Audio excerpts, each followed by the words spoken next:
It is an accepted fact that increased concentrations of atmospheric carbon dioxide is causing global warming.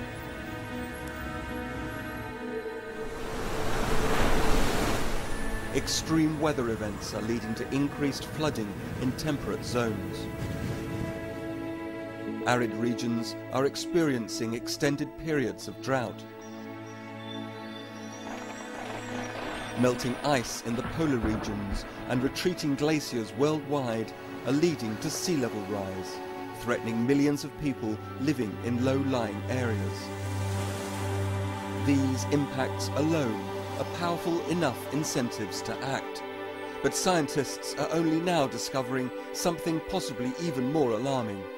A large proportion of the extra carbon dioxide being pumped into the atmosphere is being soaked up by the world's oceans. And the implications of that are potentially catastrophic. Since the beginning of the Industrial Revolution in the 1800s, the ocean has taken up half of the CO2 that humans have released in the atmosphere. That's a gigantic amount. I think 500 billion tons of carbon dioxide in the ocean already. So these are very large changes in the chemistry of the ocean that are unprecedented for many millions of years. As any chemist will tell you, dissolving carbon dioxide in water reduces its pH, which means the water turns acid. The process works like this. Carbon dioxide from the atmosphere combines with water to form a new compound known as carbonic acid. The same weak acid is found in carbonated drinks. This process decreases the ocean's pH, moving it from the alkaline end of the spectrum towards the acidic end. The challenge scientists now face is determining the impact the ocean's increased acidity will have on marine life. I know of no evidence that higher carbon dioxide levels are good for life in the ocean. So the real question is, are they a little bit bad or a lot bad? Which animals will be most impacted, which will survive? Carbon dioxide is most easily taken up by cold water. So the polar areas are thought to be the first to feel the impact of acidification. The content of CO2 can be much larger in cold waters because CO2 dissolves much easier when the water is cold.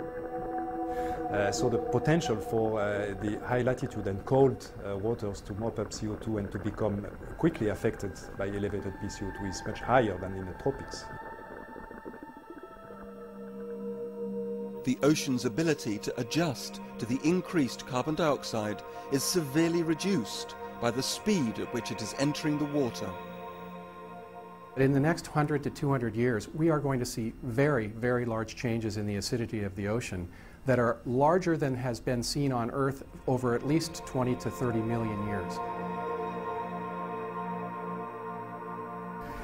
And those changes which occurred in the past were very slow.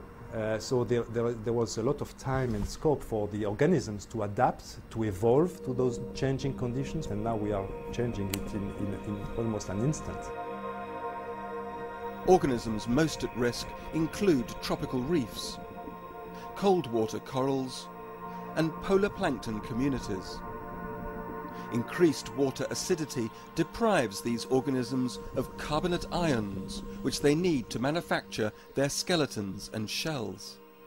The carbonate concentration is going down, and this is affecting a lot all the organisms relying on this ion for their livelihood, and among those are calcifying organisms. And the rate at which they build this skeleton is declining by, on average, 30% at a CO2 level expected for the end of this century. Corals are found throughout the world, from tropical shallows to deep in the Arctic. They harbour an incredible diversity of marine life. They are known as the rainforests of the sea and play a crucial role in the ocean ecosystem, acting as nurseries for juvenile fish.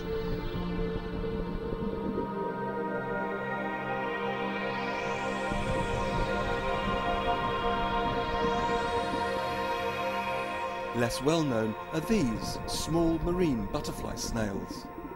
Unlike their bottom-dwelling relatives, these tiny creatures live in the upper water layers of the oceans, especially in polar seas. These animals can form vast planktonic swarms, which constitute a major food source for fish and marine mammals, including some species of whale. Ocean acidification threatens thousands of species. It's expected the entire ocean food chain will be affected. Any group that calcifies, that makes calcium carbonate skeletons, shellfish, small plankton that are the basis of food change in the ocean. And we don't know if we'll see a reduction in their abundance that leads to a reduction in primary productivity and ocean productivity for important marine fisheries. Over 2.5 billion people worldwide rely on fish for food. If plankton are damaged by ocean acidification, it may well be the last straw for the fish that feed on them, already stressed by increased marine pollution, rising sea temperature and overfishing. Pollution, temperature, and CO2, if we look at those three things together, we know that we have a very bad formula for disaster down the road if we don't do something about our CO2 emissions. Solutions are a global problem. Even if carbon dioxide emissions were stopped today, the oceans would take 30 years to respond.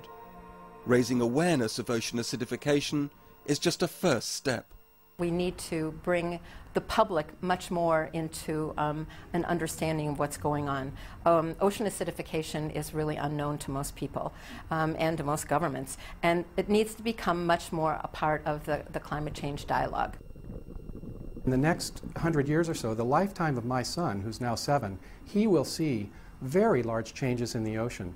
It will change more in the lifetime of our children than we've seen for the last 20 to 30 million years.